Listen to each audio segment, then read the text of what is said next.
आज की चर्चा हम क्लास 8th के लिए करेंगे। मेरा नाम प्रकाश है। आज की चर्चा मैं लेसन फर्स्ट मैथ पर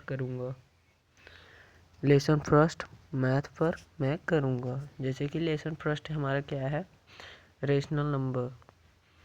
हम बात करेंगे प्राकृतिक संख्या क्या होती है, मतलब कि रेशनल नंबर क्या होता है। रेशनल नंबर पे हम बात करेंगे। रेशनल नंबर वह होता है जिसमें कि रेशनल नंबर क्या होता है।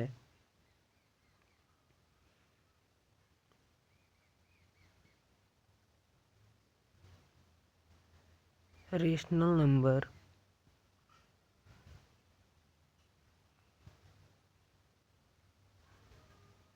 One two three four 5 6 7 8 on other सभी नंबर होते हैं। आपसे निवेदन है कि सब्सक्राइब करें।